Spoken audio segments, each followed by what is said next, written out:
Welcome to the Sales Influence Podcast, where we talk about finding the why in how people buy. I'm your host, Victor Antonio, and today I want to talk about conditioning behavior, maximizing and motivating your sales team. So if you're a manager, this podcast is just for you. If you're not a manager, hang out anyway. It's going to be good. All right, managers, let me set up the scenario. Tell me if this makes any sense. You ever hire somebody, or maybe have somebody on your sales team already, and they have a problem and they come to you, right?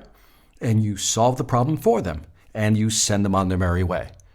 And then sometime after, let's say a week goes by, they come back with another problem and you do it again. You solve the problem for them, say, okay, here's what you need to do. Now go do it. And they keep doing this every so often. And you as a manager are thinking, why can't this person get it? Why haven't they figured it out? Why can't they be more independent? I wish they'd take more initiative. That's what you're thinking. And you're disillusioned with the salesperson, sometimes frustrated. And you're like, why can't they think for themselves? Well, the reason is there's a problem. And the problem is not them. It's you. Yes, you, the manager, are the problem in how you're doing it, how you're dealing with the situation. You see, when a salesperson comes to you with a problem, and by the way, if you're a manager with just regular employees, this applies to you as well. When somebody comes to you with a problem and you give them the answer, you are conditioning that person to do several things. One, not think. That's the big one. You're conditioning them to not think because you're solving the answers for them or solving the problems for them. You're giving them the answers. Now, you're also, because you're conditioning them this way, they're making decisions and you're conditioning to not make decisions without you. In other words, they're so afraid to make a decision on their own. They always feel like they need to check with you. And that's a problem because it takes more time away from them and it takes time away from you as a manager. So by giving them answers all the time, you make them dependent on your decision-making ability. In other words, you're taking that independence away. But in the long term, the third thing you're doing is you're undermining their long-term confidence. Let me repeat the three things you're doing when you answer the question for your employees or your salespeople. You condition them to one, not think. Two, not make a decision without checking with you first. And number three, you undermine their long-term confidence because when they always have to come to you for the answer, that doesn't build their confidence, that undermines it. So you are the problem. So what's going on and how can we solve this? Well, a while back, I was reading a book by Charles Duhigg, The Power of Habit. Great book. I recommend you get it. It's a big book. Good read. But again, I'm going to give you the short version of what he talked about. How do we develop habits? And he says, there's typically 3 stages to developing a habit. 3 key stages. One is there's a cue. Then there's a routine. Then there's a reward. Let me walk you through it. There's a cue. I see something. I hear something. That's the cue. It triggers me to do something. And then I follow this routine. Once I follow the routine, if I resolve my problem, I have the reward. Cue, routine, reward. Let me give you 2 examples. If you're a smoker, for example, and you see somebody smoking, that's a visual cue. Or maybe you're stressed out. That's a cue, and that triggers you to want to smoke a stick, right? So then now the cue is either you see somebody or you're stressed. That's the cue that triggers you to create the routine. And the routine is to go outside and have 1 cigarette only. Once you have that cigarette, once you follow the routine and have the cigarette, the reward is the calming effect and the hit of nicotine. So the cue, you saw something, you felt stress, that made you follow a routine. What was the routine? Go outside, get a cigarette. Once you smoked the cigarette, the reward that reinforces the whole habit was the nicotine hit and how good you feel. So that's it. Now you associated stress or seeing somebody smoking with a reward, which is, I feel much better if I follow this routine. Now, here's another example of bad habits. Sometimes you'll walk into your office and you'll see your computer. That's a visual cue. That triggers you to check your email. And so what do? That's the routine. Check the email. The visual cue, saw the computer. The routine, let me just check my emails very quickly. And the reward is when you clear out a lot of those emails, put a lot of them, delete a bunch of them, throw a bunch in spam, and then you took that list from, let's say, 100 down to maybe 10. The reward, the feeling, that hit, that high of reducing your emails made you feel good. And that's why every time you see the computer, you want to repeat that cycle. See the computer. What's the routine? Check my email.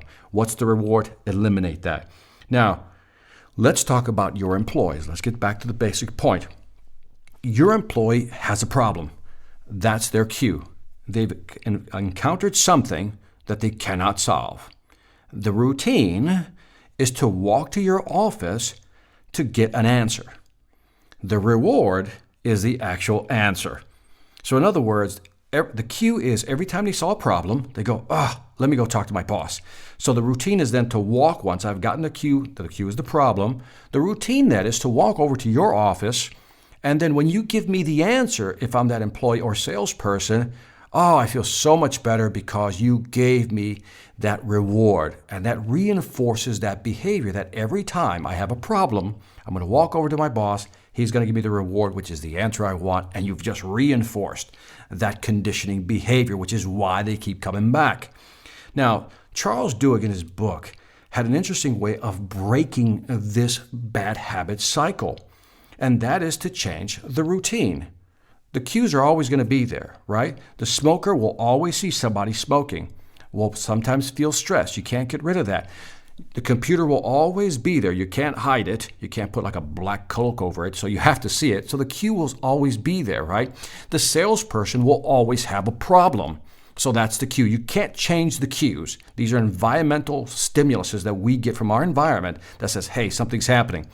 But you can change the routine. And the routine typically is to walk over to your office and you're going to give them the answer, right? Routine, reward. What Charles Duhigg said, we need to change how we talk to our salespeople. Now, here's what I want to give you some numbers here to kind of work with. And these are just general numbers. If I were to analyze that conversation between you and your salesperson, the conversation would go something like this. You would be asking questions only 10% of the time. You would be listening about 30% of the time, but you would be talking, giving the salesperson the information they want 60% of the time. Let me repeat those again. Salesperson comes in, you may ask a few questions. You'll spend about 10% of your time doing that. Listening, 30% of your time listening to the actual salesperson tell you about the problem. But you're going to spend 60 and sometimes even more percent of the time talking, giving them the answer, giving them the reward. Here's what I'm going to suggest. I want you to change the routine and the reward behavior. Here's what I want you to do. I want you to, instead of asking questions only 10% of the time, I want you to ask questions 60% of the time. And I want you to talk only 10%. In other words, when the salesperson walks in or your employee walks into the office, instead of giving them the answer, giving them the reward that they're so begging for, what I want you to do is to ask them more questions and stop telling. In other words, ask, don't tell. In other words, ask a lot of questions. Instead of asking only 10% questions, now you're going to ask 60% of the time is going to be spent on asking questions. Well, tell me, how would you solve it? How would you do that? What do you think caused that? Well, what would be some of your ideas? How do you think that happened? What could we change? What do we need to change? By asking them questions, you're triggering them to think for themselves. And here's what's going to happen. Here's the big upside. When the salesperson or the employee, through your questioning procedure, comes to the answer by themselves because you guided them there through great questioning, there's an aha moment. There's an aha moment for that person. In other words, they came up with the idea themselves. It is now theirs. Now, I want to pause here. I want to make sure you got this. If I give you the idea, it's my idea, not yours. But if you're the salesperson and I help you arrive at the idea, you have the aha moment. You now come up with the answer. You take ownership of that idea. That's the first part of why this works. Second is that you're also conditioning your salespeople to think deeply. Really think about their problems.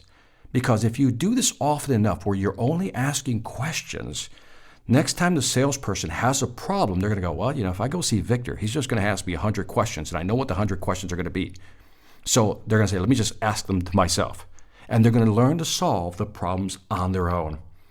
And the third aspect of why this is really beneficial, the first one is they have an aha moment, it's their idea. The second is you teach them how to think deeply. The third one falls under the rule of association. See, when a salesperson comes into your office and you spend more time listening, doing empathetic listening by asking questions, the salesperson now knows that you care about them. You're taking the time to listen to their difficulties. And when you care and they know you care, they begin to kind of like you. The rule of liking kicks in because you're really listening. And so that's the benefit of flipping the ratio. Instead of going 10% really just asking questions, let's go to 60%. Instead of talking 60% of the time, let's only talk 10% of the time. Because most of the time, when I say talking, I'm talking about giving them information. I want you to spend as little time as you can giving them the answers. Spend more of your time asking those penetrating questions, and this way you're going to condition your salespeople to solve problems on their own, and they're finally going to get it.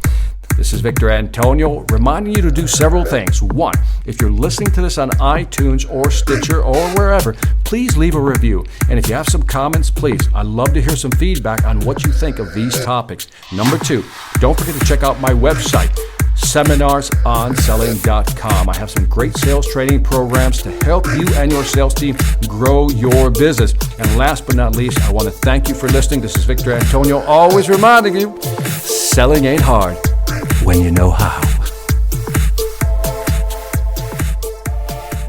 Every manager can feel it. The difference between a motivated, value-driven sales team and one that's stuck in a rut.